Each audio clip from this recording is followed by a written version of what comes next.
오늘 찬양합니다. 오 예수님 내가 옵니다. 시작합니다.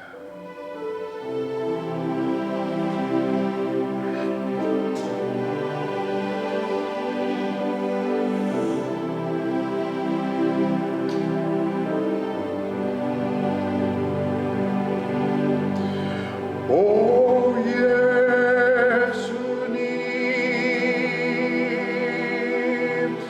내가 옵니다.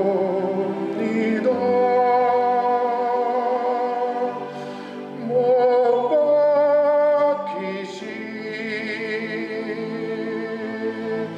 십자가 앞에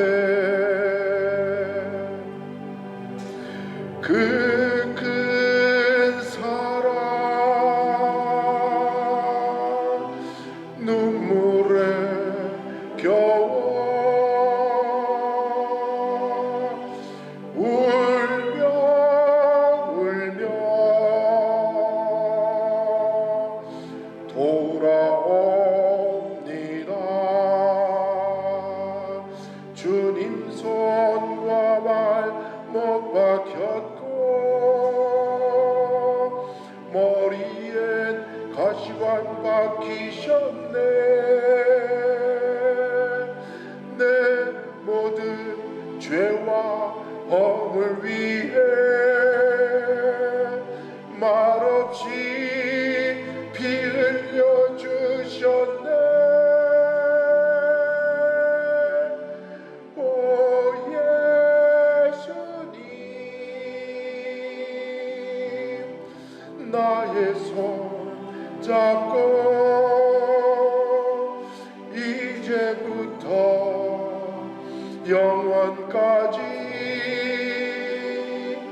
내 구주가 되옵소서.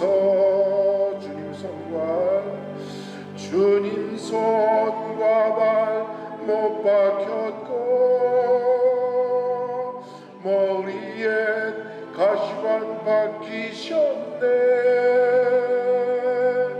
내 모든 죄와 허물 위해 말없이 피 흘려 주셨네.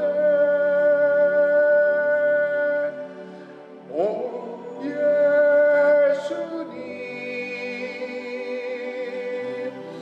나의 손 잡고 이제부터 영원까지 내 구주가 되옵소서.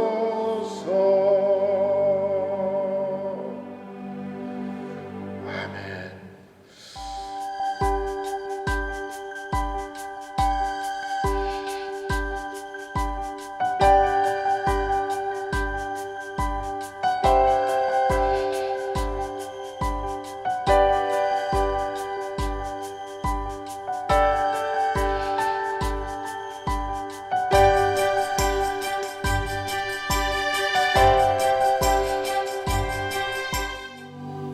오늘 하나님 말씀은 창세기 3장 1절로 7절까지 있는 말씀입니다. 오늘은 우리가 계속해서 이승만 시리즈에 대해서 우리가 설교를 하는데, 이승만 대통령께서 공산당은 안 된다, 그런 그 기고를 하신 게 1923년도에 기고하신 말씀이 있습니다. 그걸 바탕으로 해서 대한민국을 건국하실 때 공산주의로 아니하시고 자유민주주의로 대한민국을 건국하셔서 오늘날 이러한 우리에게 부귀와 영화를 우리 후손들에게 주셨습니다. 그런데 이 공산당은 오늘날로 말하면 최대의 적 그리스도입니다. 그것이 어떤 의미인지를 함께 생각해 보기를 원합니다. 제가 오늘 이 본문에 파란 글씨로 하고 거기에 몇 구절은 빨간 글씨로 이렇게 적었습니다. 이 빨간 글씨로 적은 부분이 뭐냐 하면 사탄의 거짓말을 하는 그 부분을, 그리고 그 사탄의 거짓말을 뺏어가서 하와가 거짓말을 하는 그 부분을 제가 빨간 것으로 이렇게 표시를 했습니다. 처음에 제가 모두에서 말씀드린 것처럼 요한계시록에서 두루마리에 인을 뗄 때마다 흰 말이 나오고 그 다음에 붉은 말이 나오고 검은 말이 나오고 청황색 말이 나왔다 그랬잖아요. 그죠? 우리가 그것을 요한계시록에서 이미 다 한번 봤습니다.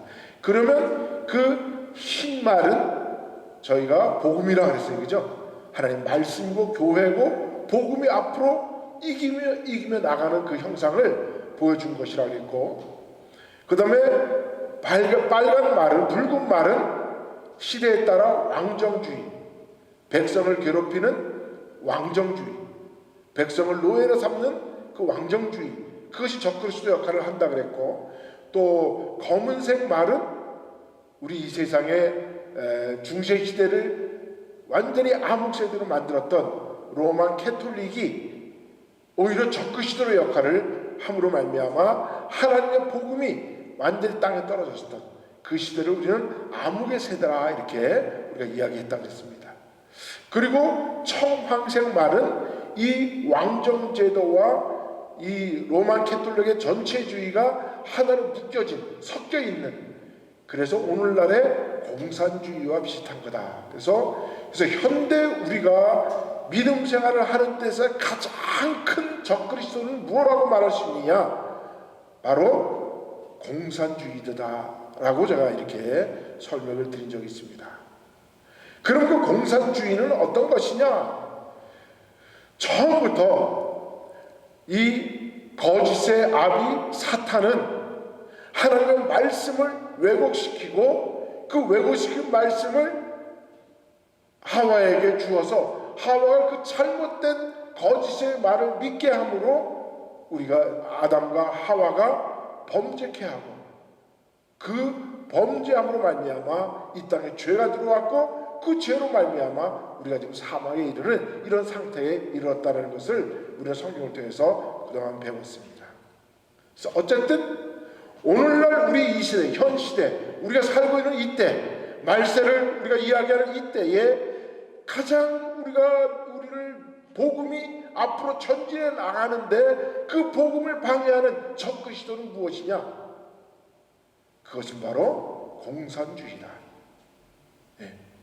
그래서 우리가 그 공산주의라는 게 어떤 것인가? 우리가 그것을 개략적으로 보고 살펴보고 또 이승만 대통령은 어떻게 해서 이 공산주의라는 것을 깨달았는지, 이거를 어떻게 아시고 이 공산주의는 안 된다라고 공산주의를 아예 일관한 것이었는지, 그리고 공산주의를 완전히 이 땅에서 없애려고 노력을 하셨는지, 그리고 나라를 어떻게 자유민주주의 국가로 세우게 되셨는지, 우리가 공산주의를 결국 이승만 대통령이 공산주의를 폐격할 수밖에 없었던 가장 큰 원인은 그분은 성경의 사람이었기 때문에 그렇다.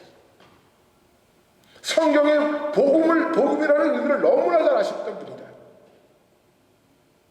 그분은 성경을 자유로 해석했던 분이기 때문에 그렇습니다. 그래서 우리의 자유를 핍박하고 그 자유를 협박하고 자유 속에 우리를 구속시키려고 하는 그 세력이 바로 무엇이냐? 그것이 바로 공산주의였다는 걸 이미 아셨기 때문에 그분이 공산주의에 대해서 많은 공부를 하고 그분이 어떤 철학사들을 많이 알아서도 그렇겠지만 그것보다 더 중요한 것은 오늘 그분은 기본적으로 그의 자세는 성경 속에 있었기 때문에 그렇습니다. 성경의 사람이기 때문에 그렇습니다. 하나님의 말씀을 믿는 사람이기 때문에 그렇습니다. 그렇다면 결론은 무엇입니까? 기독교는 절대로 공산주의와 가까이 할 수 없다라는 것을 우리가 알아야 한다는 거죠.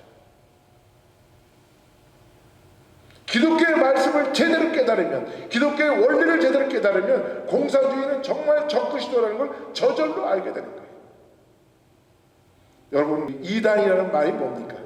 이단이라는 말이, 이단은 우리 기독교의 원리와 너무 비슷하게 나가다가 한 가지를 싹 바꿔버려요. 그래서 사람들이 긴가민가하게 만들어서 자기들의 꾀임에 빠지게 만드는 게 바로 이단인 거죠. 똑같은 방법으로 사탄이 그렇게 했다는 거예요. 한번 읽어보십시다. 그런데 뱀은 여호와 하나님이 지으신 들짐 중에 가장 간교하니라. 뱀이 여자에게 물어가로되 하나님이 참으로 너희에게 동산 모든 나무의 열매를 먹지 말라 하시더냐? 하나님 그렇게 말씀하셨나요? 아니죠. 창세기 2장에 뭐라 그러셨어요? 하나님이 아담과 하와에게 너희가 이 동산에 있는 모든 과일의 열매를 너희가 마음대로 먹을 수 있으나 하나님이 먹지 말라는 선악과의 열매를 먹지 말라고 말씀하셨죠.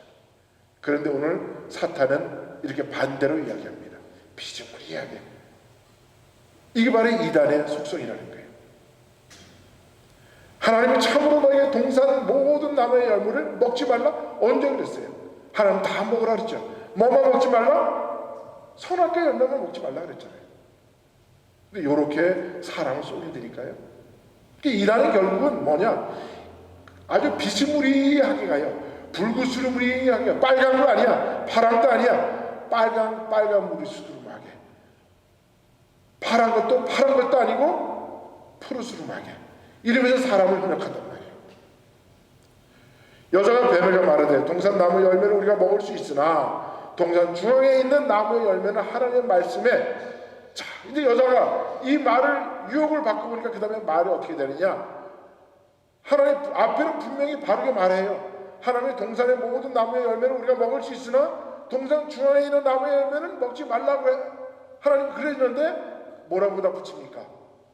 하나님의 말씀에 너희는 먹지도 말고 만지지도 말라. 언제 하나님 만지지 말라 소리 했어요? 먹지 말라 그랬지.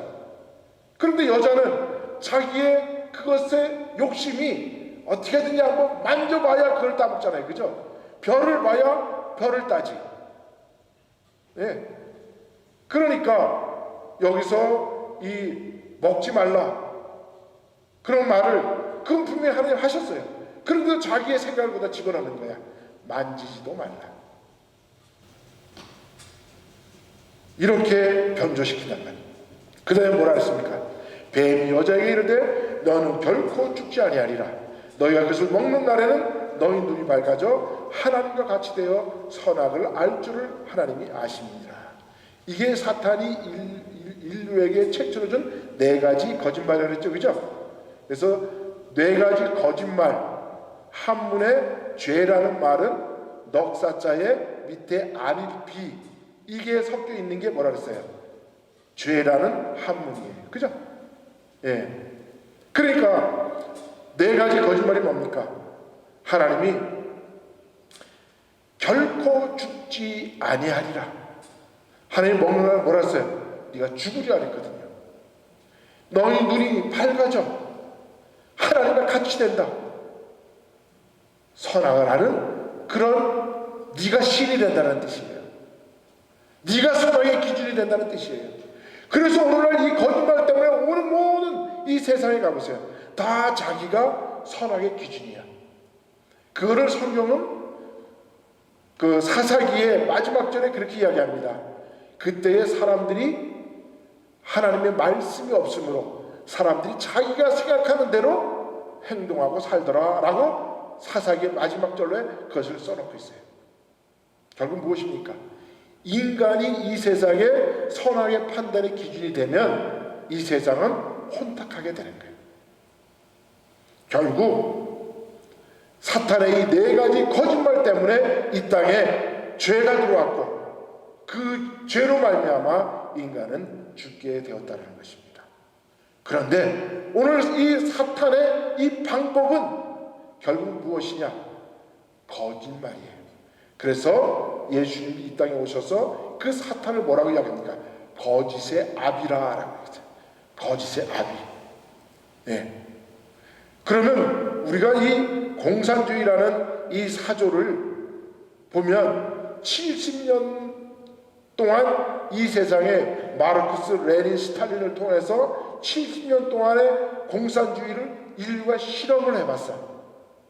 그런데 그 공산주의가 1991년에 베를린 장벽이 무너지면서 소련이 해체되면서 공산주의가 무너졌어요.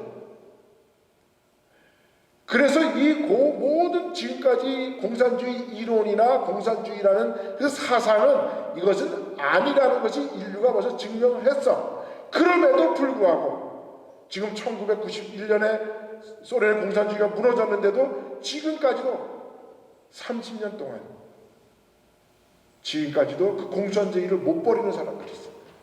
왜? 거짓의 아비에 사로잡혔기 때문에.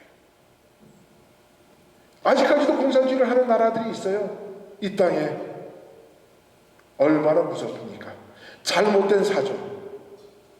사람이 그 브레인 워시가 되면 사람이 이렇게 어리석은 정말 짐승 같은 삶을 살게 된다는 거예요.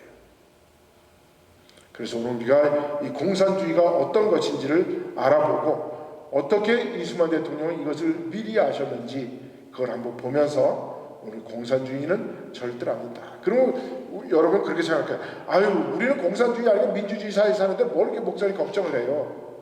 아니에요. 아까도 말씀드린 것처럼 사탄의 방법은 뭐라 그랬습니까? 거짓과 사기와 헛말을 퍼뜨리는 거예요. 거짓을 퍼뜨리는 거예요.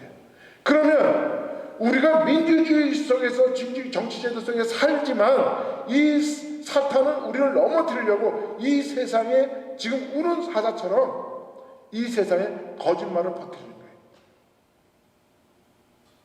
그래서 그 거짓이 한번 이 땅에 떨어지면 그 거짓이라는 사실을 증명하기 위해서는 증거가 10,000개, 1,000개, 1,000,000개도 모자라요.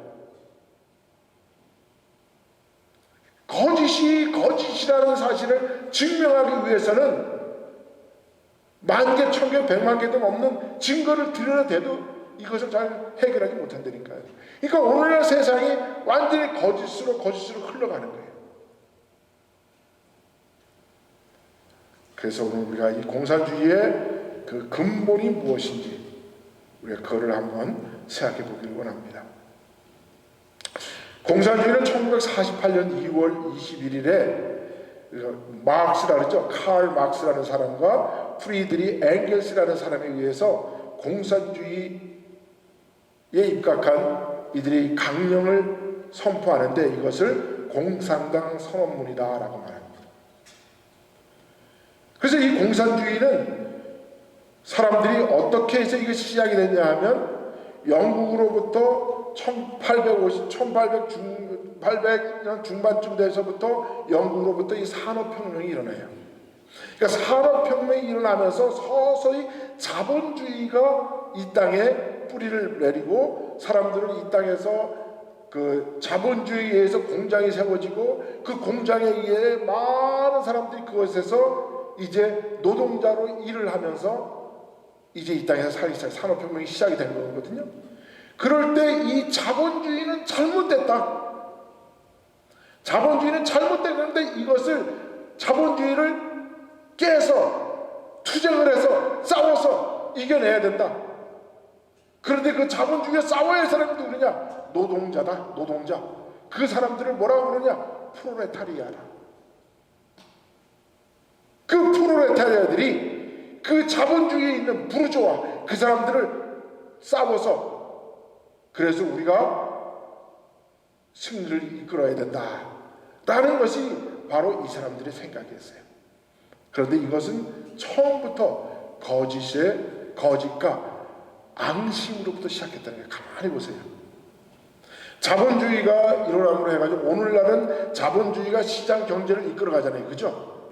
자본주의가 일어남으로 해서 그 자본이 땅과 그 다음에 노동력과 재료들을 가지고 상품을 만들어내고 그 상품이 사람들에게 편리함을 주므로 세상에 많은 이제 삶들이 향상되고 경제가 발전해 나가고 이러는 원리인데 이것을 자본주의가 잘 되는 것을 보지 못하고 그것에 앙심을 품고 일어난 것이 바로 이 거짓 원리를 만들어서 사람들에게 마음에 앙심이 품어나게 분노가 일어나도록 만들게 그렇게 해서 이 사람들이 공산주의를 시작했다는 거예요.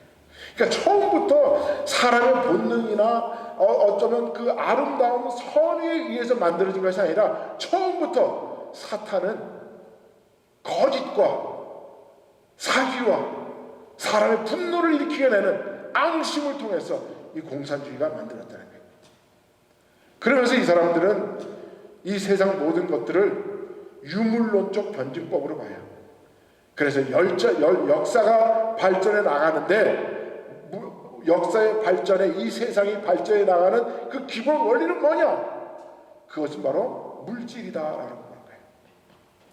그런데 이 세상의 발달의 원인은 무엇입니까? 이 세상의 발달의 원인은 사람들이 가지고 있는 본능, 욕구, 이것이 계속해서 채워짐으로 말미암아 더 좋은 거, 더 좋은 거, 더 좋은 거, 다 나오니까 이 세상에 많은 선한 것들이 만들어져 나가잖아요. 그렇죠? 상품들이 만들어 나가고. 그런데 이 사람들은 이것을 물질로 보는 거예요. 사람의 본능으로 보지 아니하고, 사람의 본능이나 인성으로 보지 않고 이것을 물질로 보는 거예요. 그래서 이 물질을 만들었을 때, 이 물질을 하나 만들어서 만약에 그 물질을 만드는데 그 1불인데 거기 50전은 자본가가 갖고 10전, 25전은 만약에 뭐 재료비가 들어가고 25전은 노동력이 들어갔다.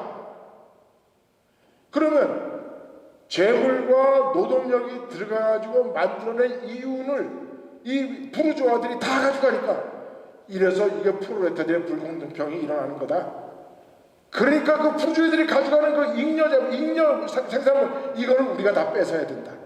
이것이 바로 공산주의들의 프롤레타리아 혁명이에요. 그래서 모든 걸 물질로 보는 거예요, 세상을. 우리들도 마찬가지로 이 세상에 살면 점점 이 세상에 발달을 나가면 사람은 뭐를 봐요? 세상의 모든 것을 물질 만능주의로 빠져버린 거예요. 이게 바로 사탄의 역할이 똑같은 거예요. 그걸 우리는 뭐라고 그러냐? 신학적으로는 만몸이즘이에요. 만몸이즘. 물질이 세상에 다야. 예. 그 다음에 이 사람들이 역사관은 무엇이냐? 역사는 이렇게 단계를 따라서 나가는데 5단계가 있다. 이 5단계는 뭐냐? 최초의 사람들이 원시 공동체를 만들어서 살게 되고, 그 원시 공동체가 발달해서 고대 노예제 사회를 만들고, 그 노예제 사회가 발달해가지고 봉건주의 사회가 만들어지고, 그 봉건주의 사회를 거치면서 근대 자본주의 사회가 만들어지는데, 이 근대 자본주의 사회는 프롤레타리아들을 착취하는 시대가, 이거는 망한다, 언젠가는. 그래서 자본주의는 망한다. 그럼 그 자본주의가 망하고 그 다음에 무엇이 일어나느냐? 그때야 비로소 공산주의 세계가 온다. 그래서 이 세상의 역사는 이렇게 나가니까 반드시 마지막 때는 뭐가 오느냐? 공산주의, 곧 파라다이스가 일어난다. 이렇게 속이는 거예요, 사람들은. 예.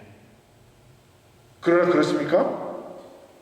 1차 시대에 만약에 우리가 원시 공동체가 있고, 그 다음에 농경사회가 있고, 그 다음에 뭐 봉건주의 사회가 있고, 근데 우리는 점점 근대주의 사회에서 그 다음에 뭐예요?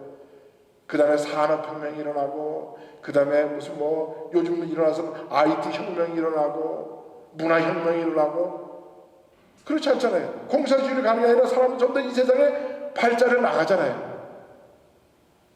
우리 기독교는 뭡니까? 이 세상에 우리가 이 땅에서 점점점 사람들의 자유라는 개념이 살아가고, 성경을 통해 사람들이 자유를 누리면서 이 땅에 내 자유도 중요하지만 너의 자유도 편하니까 우리가 서로 사랑해야 돼서 이 땅에 언젠가 예수님이 오시고, 그리고 이 세상에 사랑하는 사람들의 사랑이 배격하는 나쁜 자들이, 악한 세력이 이 세상을 지배하게 되면 결국 예수님이 이 땅에서 우리 믿음의 사랑의 사람들을 데리고 천국으로 간다. 이것이 이렇게 나가는 거잖아요. 근데 이 공산주의 사회는 이렇게 5개 발전 단계로 나가서 이 세상의 마지막은 공산주의다. 그래서 지금이 공산주의 때다. 근데 공산주의는 아직 안 왔어. 근데 공산주의가 오려면 반드시 먼저 사회주의가 와야 돼. 그래서 지금은 공산주의가 완전한 이루어지지 않은 사회주의적인 과도기적 사회라고 그렇게 얘기를 해요. 그래서 그들은 공산주의가, 지금도 북한은 공산주의가 최고야. 그러면서 왜 그런 공산주의에 아직까지 우리가 배고프고 헐벗고 우리는 맨날 일만 해야 됩니까? 그러면 뭐라고 얘기하지 않았어요? 아니야, 아직 공산주의는 완전하지 않았고 지금 사회주의적인 과도기 체제이기 때문에 참아야 돼, 참어. 그래서 원자폭탄을 만들어가지고 우리가 이 힘을 가지고 있으면 언젠가는 반드시 공산주의가 승리하는 파라다이스가 올 거예요. 그 사람들을 속이는 거예요. 러시아가 이렇게 무너졌는데도 불구하고 중국 공산당이나 북한 공산주의자들은 그렇게 사람들을 속이고 있다는 겁니다. 그래서 공산주의의 이 사전적 의미는 사람들을 아주 감성을 터치해서 사람들의 그 아주 좋은 말, 듣기 좋은 말로 사람들 귀를 이렇게 쏠듯하게, 아까 우리가 그 사탄이 하와를 꼬실 때 유혹하는 그런 말처럼 사유재산 제도를 부여하고, 야, 우리가 왜 각자 이렇게 살아가냐, 우리는 전부 다 공동체야.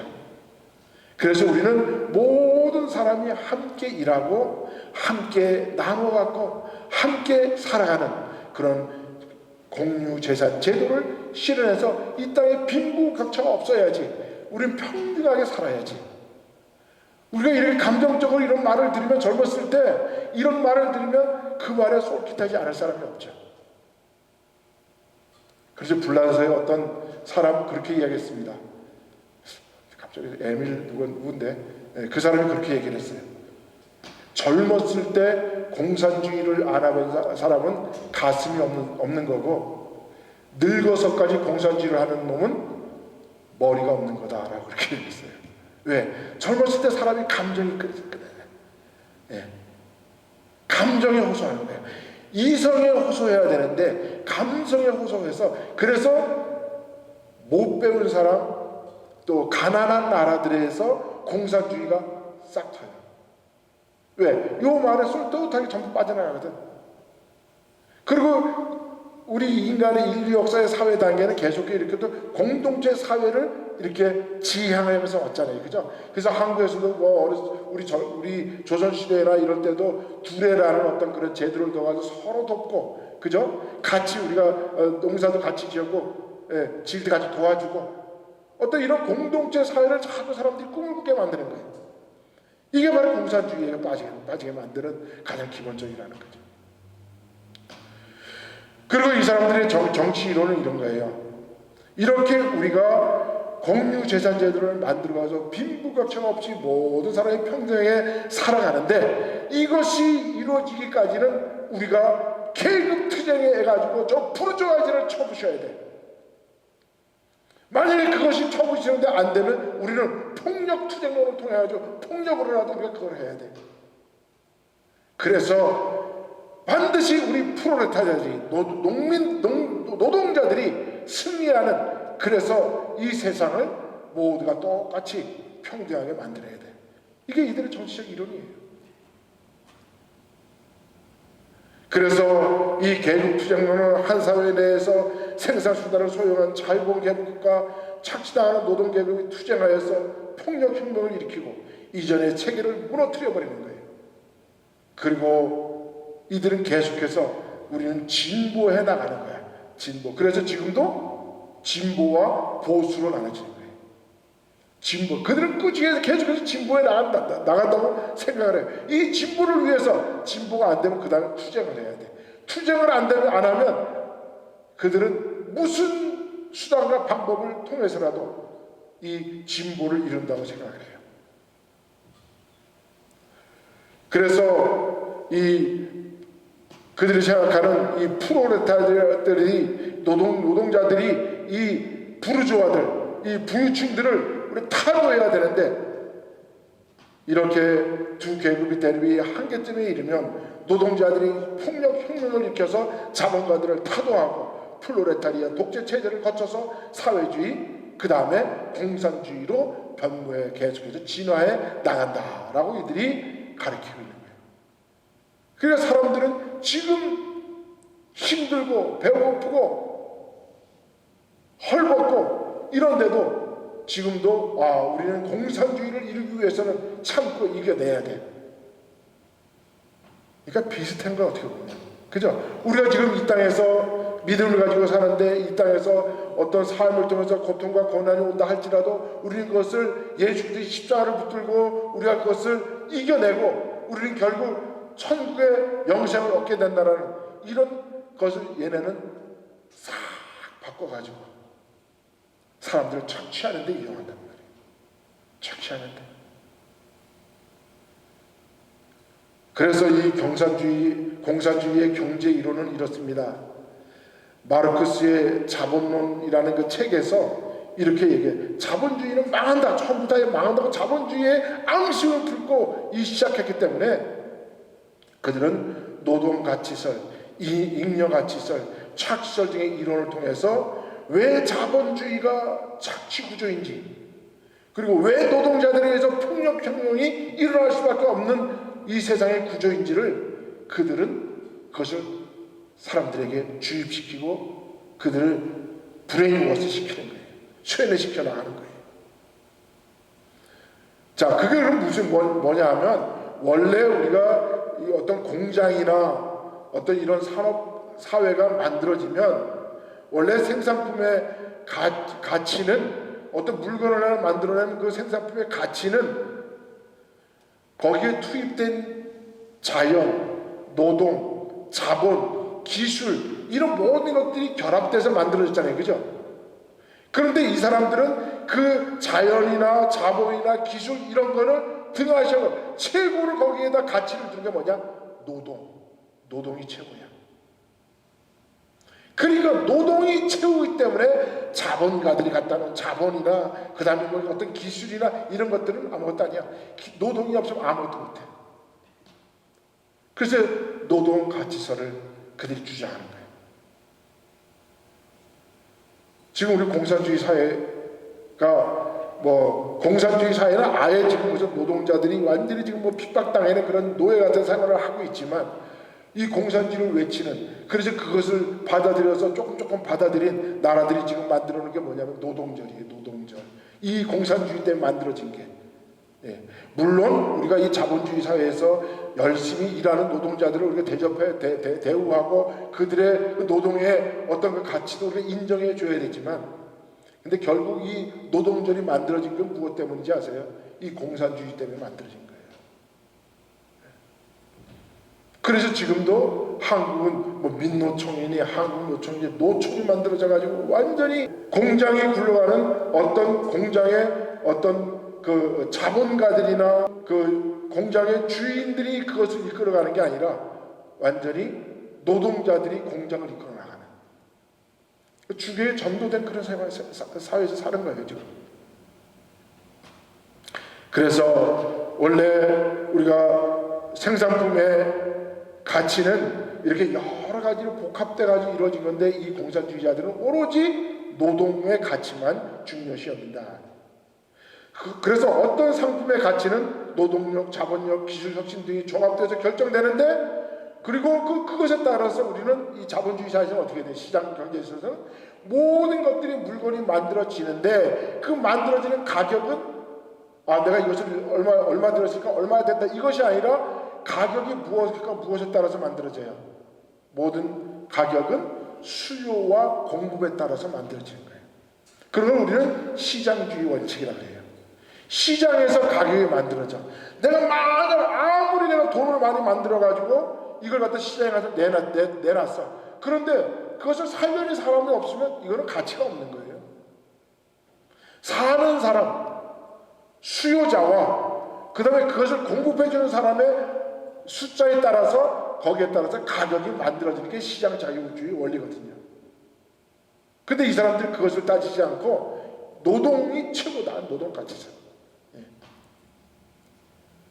그래서 노동가치설은 가격을 정하는 다른 요소를 빼버리고 노동자의 기여도만 인정하게 되고 따라서 기업가들이 가져가는 이익은 원래 노동자들의 몫이기 때문에 저들을 착취해서라도 부르주아들, 저 자본가들 것을 뺏어야 된다.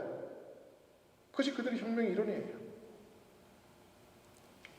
그런데 우리가 아까도 말씀드린 것처럼 70년 공산주의가 이 땅의 전 세계 3분의 1 이상을 휩쓸어버렸잖아요. 그죠? 그런데 결국 1991년도에 소련이 무너지고 보니까 이 마르크스주의는 이론은 증명된 이론이 아니고 하나의 가설에 불과했다는 것이 오늘날 증명이 됐음에도 불구하고 아직까지도 저 러시아는 지금 반쯤 민주주의고 반쯤 공산주의예요. 그 다음에 저 중공은 아직까지 공산주의 체제를 버리지 않아요. 시장만 자본주의 사회를 따라가고 있어요. 저 북한은 완전히 아직까지 공산주의의 그 테두리 속에서 살아가고 있죠. 그러니까 우리가 이게 얼마나 잘못된 것이라는 걸 우리가 저들을 일깨워줘야 되는데 안타까운 거죠. 그래서 이 마르쿠스는 원래 무신론자였어요. 하나님을 믿는 사람이 아니라 하나님을 제대로 믿으면 이 공산주의가 나올 수가 없어요. 그리고 유물론자인 마르크스의 문제는 바로 자본가의 역할과 시장 경제 체제의 장점 그리고 본성적인 이기심을 무시한 데 있는데 인간에게는 뭐가 있냐면 본능이라는 게 있잖아요. 그죠? 그래서 그 본능을 저희가 성경에서 어떻게 찾으라 했어요? 창세기 1장 28절에 하나님이 사람을 만드시고 그들에게 복을 주시되 뭐라 그랬어요?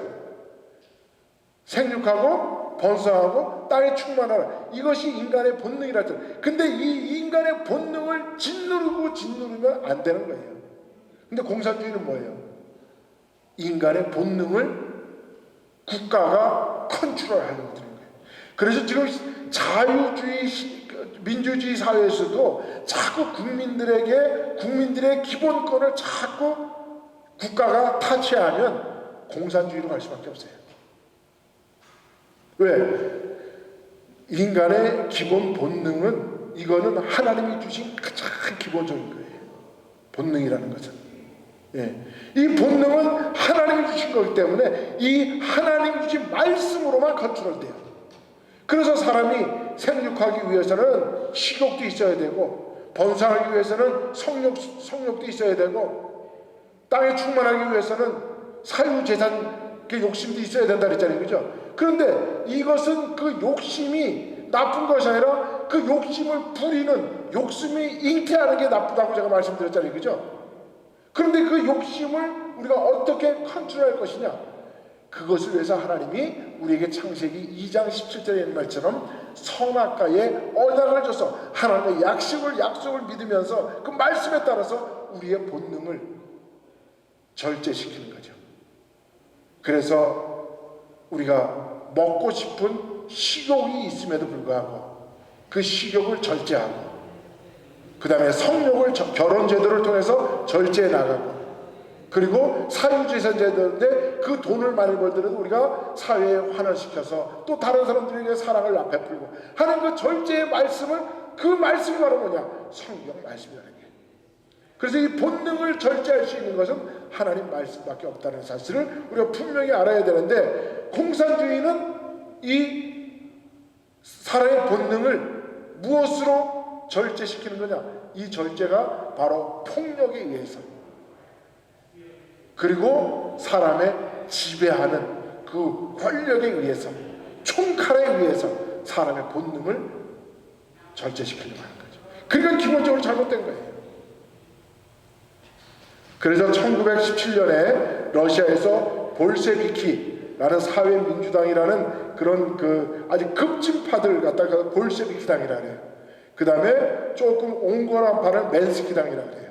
그 사람들이 서로 갈라지면서 볼셰비키 혁명이 10월에 일어나서 그것으로 러시아가 공산화되고 그 러시아가 공산화되면서 전 동유럽이 공산화되고 중국이 공산화되고 우리의 북한의 우리 동포들도 다 공산주의 속에서 살게 되는 이런 아픔을 겪게 되었다는 겁니다. 그런데 아까도 제가 볼셰비키라는 러시아의 그 아주 급진파들이 있었는데 근데 공산주의를 하면서 조금 온건하게 그렇게 폭력이 아니야. 폭력으로 하지 말고 우리가 어디 가든지 이 공산주의를 사람들에게 하기 위해서는 온건하게 해야 돼. 근데 맨세비키라는 거거든요. 그 사람들 중에 하나가 니콜라이 부알이라는 사람인데 그 사람이 그 공산주의 책을 썼는데 이 책이 아주 그 공산주의 사람들이 가장 많이 읽는 책 중에 하나예요. 공산주의의 ABC 원리다라는 거예요. 거기서 몇 가지를 얘기해요. 내 것이 없이 누구나 다 같이 먹고 같이 자고 같이 살자. 그게 공산주의라는 거예요. 일은 조금하고 넉넉하게 살고 교육은 나라에서 시켜주는 거고 아프면 국가가 전부 다 치료해주고 약값도 국가가 다 고쳐주고 그리고 능력에 의해서 일하고 요구에 의해서 받고 계급을 타파하고 모든 사람들이 남녀가 평등한 이런 사회를 만들자. 이렇게 보면 어떻게 보면 이거는 진짜 파라다이스예요. 천국 같은 삶이에요. 그런데 이 이론에 폭력이 들어가게 되면 사람들의 본능을 폭력으로 억누르는 거예요. 그래서 사람을 후세를 시켜나가는 거예요. 그러면 우리가 기독교와 공산주의가 무엇이 다른지를 알아야. 그래서 저는 이승만 대통령이 1917년에 러시아의 볼셰비키 혁명이 일어나가지고 러시아가 공산 국가가 됐거든요. 그런데 1923년에 이승만 대통령이 하와이에서 그러면 약 몇 년 차이에요. 소련이 공산주의하고 이승만 박사가 그 당시 박사죠. 공산주의는 안 된다라는 그런 그 기고문을 내는데 태평양 잡지라는 그 잡지를 만들어서 거기에서 공산주의는 이래서 안 된다라는 그 반박문을 내요. 근데 6년 만에 그 지금처럼 이렇게 매스컴이나 인터넷이 발달하고 뭐 이렇게 발달하면 금세 배우겠지만 그런데 어떻게 이승만 대통령이 6년 만에 공산주의는 무조건 안 된다고 이렇게 할 수 있었는가? 결국은 저는 결론은 뭐냐? 역시 이승만 대통령은 하나님의 말씀을 믿는 사람인데 말씀에 따라서 비춰보면 공산주의가 잘못됐다는 것을 깨달은 분이라는 것을 우리가 정확하게 알 수가 있어요. 자, 그럼 한번 보실까요? 기독교의 핵심과 공산주의는 무엇이 다른가 제가 보는 거예요. 비슷한데 조금 달라요. 자, 볼까요? 기독교는 아까 공산주의는 물질을 최고로 생각했다 했잖아요. 그죠? 근데 우리 기독교는 물질보다 영적인 삶을 최우선시해요. 영적인 삶. 그런데 우리 사람에게는 생명이 두 가지가 있다 그랬죠. 그죠? 하나는 뭐예요? 육신의 생명, 또 하나는 영적인 생명. 왜 그러냐 하면 분명히 하나님이 아담하고 하와에게 너희가 선악과를 먹는 날에 정령 죽으리라 그랬는데 진짜 안 죽었거든요. 아담은 몇 살까지 살았다고요? 930세를 살았어요. 그리고 죽었어. 그러면 하나님 정녕 그 자리에서 죽는다 그랬는데 어떻게 930년을 살았냐 이거죠. 그러면 하나님이 거기서 죽었다는 얘기는 거기 뭐냐 하면 영적 생명이 사라졌다, 죽었다는 거예요. 육적 생명은, 그래서 육적 생명은 우리는 목숨이다 이렇게 이야기하면 우리가 정말 지금 찾아야 할 것은 뭐냐? 우리가 목숨이 붙어있는 시간 동안 우리가 되찾아야 할 것은 뭐냐? 바로 영적인 생명. 그 영적 생명을 우리가 붙잡아야 영생을 얻는 거예요. 예. 영생이 결국 뭐예요? 영적 생명이에요. 그 영적 생명은 무엇으로만 우리가 얻을 수 있어요? 하나님의 말씀, 예수 그리스도를 믿는 믿음으로 말미암아 영적 생명을 얻는 거예요. 그런데 공산주의는 이 영적 생명이 아니라 뭐를 중요시 여겨요? 물질 중심, 물질 만능주의. 두 번째, 기독교는 인간의 이성은 불완전한 존재로 인식을 해요. 그게 인간론이에요. 자, 창세기 4장에 보면 아담과 하와의 후손들이 점점 그 타락해져 가지고 아담과 하와가 셋째 아들을 낳죠. 그죠? 그 셋의 이 세상에 살 때 세상이 완전히 악으로 변해버렸어요. 그래서 그것을 한탄하면서 셋이 아들을 낳는데 그 셋이 아들의 이름을 에노스다 그래서 불렀어요. 근데 성경은 뭐라고 그러느냐? 셋이 아들을 낳고 그의 이름을 에노스라고 하였더니 그때 비로소 사람들이 하나님의 이름을 부르더라라고 얘기했어요. 그러면 에노스라는 말은 뭐냐? 에노스라는 뜻은 너는 죽는다. 인간은 불완전한 존재다. 인간은 신이 아니라는 뜻이에요. 그리고 인간은 죽는다. 깨어질 수밖에 없는 존재. 질그처럼 쉽게 깨어지는 존재. 그래서 우리가 이 약한 존재가 우리가 온전한 삶을 살기 위해서는 하나님의 말씀으로 돌아가야 된다. 영적 생명을 회복해야 우리가 온전한 인간이 된다라고 우리는 생각해요. 그래서 우리 인간은 늘 겸손해요. 나는 죽을 수밖에 없는 존재, 나는 깨어질 수밖에 없는 그 질그릇 같은 인생. 그러니 내가 성령을 받고 그 성령에 따라서 나는 강해질 수밖에 없다. 그래서 우리 인간은 에노스다 말하는 거예요. 그런데 공산주의는 인간의 이성은 완전하다 그래요. 그렇게 믿어요.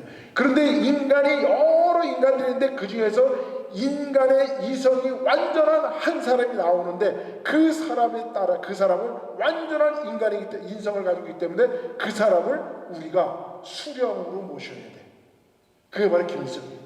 그게 바로 주체사상이에요. 그래서 그 수령이 말하는 거는 완전히 우리의 신과 같은 분이 말하는 말씀이기 때문에 우리는 그분의 유언에 따라서 우리는 살아가야 돼요. 그래서 지금도 북한은 김일성이가 말하는 모든 그 유언에 따라서 지금 북한의 정치가 이루어지고 있어요. 오로지 김일성이만 이성이 완전하고 김정일이가 그 왕에 따라서 백수혈증을 받았기 때문에 그 인성이 완전하고 그리고 백수혈증에 따라서 그 아들인 김정은이가 지금 완전한 인간이야. 그래서 그가 우리의 최고의 수령이야. 이게 주체사상이에요. 근데 우리 기독교는 뭐라고요? 인간은 에노스, 불완전한 존재라는 것을 믿어야 돼요. 세 번째, 기독교는 사회사상이 아니라 인간의 근본적 삶의 태도를 위한 인문학의 기본이다. 그래서 우리 기독교의 핵심은 뭐냐? 내가 어떻게 살 것인가?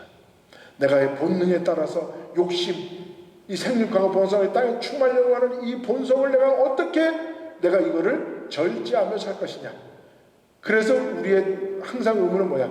나는 어떻게 살 것인가? 어떻게 살아야 하나님 앞에 칭찬받게 살고 어떻게 살아야 내가 선에 따라 살고 어떻게 내가 정의롭게 살 것인가? 여기에 우리 포커스를 둬야 된다는 거죠. 이런 인문학적인 요소를 우리가 갖고 있는 거예요. 그런데 공산주의는 어떻게 하느냐? 사회 번영을 위한 투쟁에 모든 것을 포커스를 둬요. 투쟁에. 그래서 어떻게 하면 투쟁할 것인가? 모든 것이. 그래서 그들은 모든 것을 투쟁으로 전략을 세워놓고 전술은 뭐냐? 모든 것들은 다 도구에 불과해. 내가 와이프를 결혼하는 것도 공산주의로 가기 위해서 내가 그 도구로 내 와이프를 도구로 삼는 거야. 내 자녀들도 가정도 내 학교에 나가는 배움도 내 지식도 모든 것들이 공산주의 투쟁을 위해서 쓰임받는 도구일 뿐이야. 그래서 그 사람들은 거짓말을 하거나 나쁜 짓을 하는 거에 대해서 죄의식이 없어. 왜? 내가 지금 거짓말을 하는 것도 공산주의를 이루기 위해서 지금 내가 전술로 쓰고 있는 거야. 그러니까 모든 게 다 도구야. 그리 거짓말을 쉽게 하면서도 하나도 양심의 가책을 받지 못해. 지금 한국에 한번 보세요. 좌파들, 공산주의 주좌파들이 하는 말들 한번 보세요. 얼마나 거짓말을 많이 해가지고 옛날부터 광우병 일으킨 거에 대해서 지금까지 한마디 사과도 안 하죠. 중학생들 탱크에 그 교통사고 때문에 죽었는데 미군들이 그 여자애들을 죽였다 그래가지고 그 소문내가지고 그 사건, 그 다음에 세월호가 누구 때문에 만들어졌다 그 사건, 그 다음에 일본의 그 후쿠시마 그쪽에서 일어난 원전에서 나온 무슨 그런 것들이 사람의 먹으면 생선해서 사람이 죽는다. 다 거짓을 가지고 이 세상을 변화시키려고 하는 거예요. 그런데 그 거짓말을 하는 것에 대해서 하나도 양심의 가책을 안 받아. 왜? 모든 것은 다 그들은 뭐예요? 도구로 사는 거예요. 전술 전략이에요. 무서운 거죠. 그러니까 사람이 이렇게 쇠뇌된다는 게. 예. 그 다음에 기독교는 인간의 본능에 충실하다 그랬죠. 그죠? 그래서 그 본능에 충실해가지고 생육하고 번성의 땅에 충만하려는 이 본능을 충실하지만 내가 이걸 어떻게 욕심을 내지 않고 욕심을 부리지 않고 욕심이 잉태해서 하지 않도록 욕심이 잉태해서 죄를 낳고 죄가 장성해서 사망에 이르게 됐다 그러니까 내가 욕심을 어떻게 하든지 이거를 절제를 해야지. 그 욕심을 절제하는 것은 하나님 말씀밖에 없다. 그래서 우리는 말씀 속으로 들어가는 거예요. 하나님 말씀의 가르침을 받아 사는 거예요. 그런데 공산주의는 철저히 인간의 본능을 통제를 시켜요. 누가? 국가가. 기독교는 인간의 노동을 신성시 여기죠. 그죠? 그래서 우리가 아담 이후로 아담이 사탄의 속은 죄로 죄 때문에 그들이 아담이 어떻게 이제 살아야 돼요? 열심히 땀을 흘려야 땅이 소출을 주는 거예요. 그리고 우리는 모든 기독교의 기본 원리는 열심히 일을 하는 거예요. 그래서 노동을 신성시 여겨 좋은 거야 그것이. 근데 그 노동의 가치설만 주장하면 이건 공산주의에 간다는 거예요. 노동 중요하지. 일하지 않고 어떻게. 그래서 사도 바울은 뭐라 했어요? 일하지 않는 자 먹지도 말라 그랬잖아요. 그리고 일하지 않고 고리되고 마는 거는 나쁜 거야. 그래서 화폐 불임설. 화폐는 새끼를 치면 이자 새끼를 치면 안 돼. 그 대신 뭐 해야 돼? 열심히 몸을 움직이고 열심히 땀을 흘리고 일을 해서 먹고 사는 게 이것이 좋은 거야. 물론 이게 나중에 중세로 넘어가면서 이 화폐 그 불임설은 이게 나중에 바뀌고 그것을 제가 저번에 한번 이야기 드렸어요. 그 주시들에게 그것을 이자 고려되고 막 해게 돼가지고 방코가 뱅크가 됐다는 말을 제가 말씀드린 적이 있습니다. 어쨌든 일하지 않는 자는 먹지도 말라 그랬는데 근데 아까 뭐라 그랬어요? 그들은 일하지 않고 먹고 사는 사회, 그 사회가 좋은 사회라고 얘기하는 거예요. 그 다음에 기독교는 기본적인 인간의 삶의 자세를 경쟁으로 봐요. 그래서 천국도 침노하는 자니까, 그죠? 그 사도 바울은 우리 믿음의 사람들은 믿음의 경주, 운동장에 나가서 열심히 운동하는 그 선수처럼 우리가 경주해서 나가는 거예요. 그래서 이 세상의 모든 게 가장 공평한 거는 경쟁하는 거예요. 경쟁. 만약에 우리 A라는 회사가 있는데 회사에서 직원을 뽑는 가장 좋은 방법은 뭐예요? 시험이라는 경쟁을 통해 가지고 똑같이 시험을 봐서 합격해서 잘하는 사람을 뽑는 게 그게 경쟁이에요. 그런데 공산주의는 그것이 나쁘니까 안 돼. 모든 사람이 다 평등해야 돼. 그래서 결국 어떻게 해요? 전부 다 하향 평준화 돼가지고 사람들이 다 바보가 돼. 이게 공산주의예요. 그런데 우리는 뭐라 그랬어요? 제가 그 복지제도 말씀드리면서 그 토지개혁 말하면서 우리가 인생에 살다 보면 실패한 자도 있고 성공한 자도 있는데 이 실패한 자들은 우리가 나중에 그들을 데려다가 다시 패자 부활절을 시킬 수 있도록 하는 게 복지다라고 말했잖아요. 그죠? 근데 공산주의는 뭐예요? 내가 집을 갖는 것도 일하는 것도 병원에 가는 것도 애를 갖는 것도 공부하는 것도 전부 다 국가가 다 해줘. 아무도 안 해. 일을 안 하는 거예요. 기독교는 경쟁이 경제사회의 가장 기본의 원칙이에요. 땀 흘린 대가를 사는 거예요. 근데 저들은 평등사회만 부르짖고 있어요. 기독교는 계급투쟁이 아니라 마음의 해방, 즉 자유를 핵심으로 얻고 있죠. 그죠? 그래서 우리는 리버티라는 자유는 좋지만 그것은 다른 사람을 배려하지 않는 책임지지 않는 자유이기 때문에 이 세상의 자유는 결국 우리가 지켜야 할 건 뭐라 그랬어요? 프리덤의 자유. 그런데 저들은 자유는 좋은 거예요. 그래서 국가도 필요 없어. 국가가 우리를 간섭하니까 우리는 무정부주의를 할 거야. 그래서 공산주의들이 부르짖는 게 뭐냐 하면 무정부주의야. 아나키스트라고 아나키즘. 국가라는 것이 자꾸 개인을 침해하니까 그래서 그때부터 일어난 운동이 히피즘. 그래서 국가는 필요 없어. 그 공산주의 다 거기서 나온 뿌리들이에요. 히피즘 이런 것들. 그리고 기독교는 공생이 아니라 상생이에요. 자, 공생은 뭐냐면 끼리끼리죠. 지네끼리만 좋은 거야. 그래서 공산주의를 보면 백두혈통들끼리만 살아. 그리고 나머지 사람들은 저 지방 산골에서 그냥 노동하면서 살게 만들어. 끼리끼리 사회야. 근데 우리 기독교는 뭐예요? 공생이 아니라 상생이야. 서로 잘 사는 거야. 그래서 예수님이 뭐라 했어요? 우는 자에게 함께 울어주고 기뻐하는 자에게 함께 기뻐해 주는 그 상생의 삶을 살아야 되는데, 공산주의자들은 공생의 지네끼리만 자지. 그래서 우리 민족끼리 그런 걸 왜 부르짖는 거야. 예. 근데 우리 민족끼리 해가지고 우리 만약 하나 됐다? 그러면 거기서 다 죽이고요. 지네끼리만. 그래서 김정일이가 한 말이 뭐라 그러지 않아요?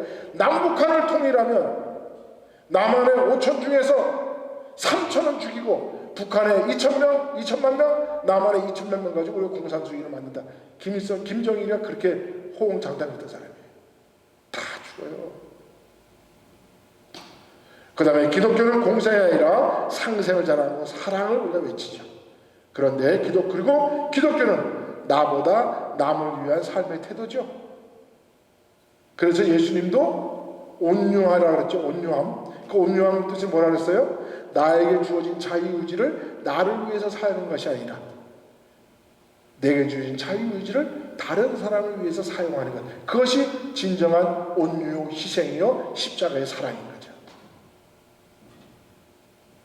그런데 공산주의는 통제와 착취와 앙심으로 모든 걸. 그래서 지금도 보면 이 공산주의 이 진보 좌파들이 있는 정치 세계를 보면 전부 다 앙심의 정치로 바뀌었죠. 오늘 현대 한국도 박근혜 대통령 탄핵된 이후로 문재인 정부가 들어서 가지고 그 보수주의 정권을 완전히 다 쓸어버렸잖아요. 앙심으로 다 쓸어버리는 거예요. 이게 참 문제의 앙심. 자, 여기까지 이제 하고, 그러면 이승만 대통령은 어떻게 해서 공산주의를 배척할 수 있었는지 우리가 이걸 비교해 보면서 다음 시간에는 이승만 대통령께서 이제 왜 공산당, 당부당, 공산당은 한 가지 좋은 건 있어. 모든 사람을 평등하게 대한다는 것. 그런데 실제로 들어가면 그것도 평등도 아니야. 그리고 나머지 5가지는 완전히 다 잘못된 거다라는 것을 이제 이야기를 합니다. 그거는 다음 주에 우리가 계속해서 한 번 더 하도록 하겠습니다. 자, 기도합시다. 하나님 감사합니다.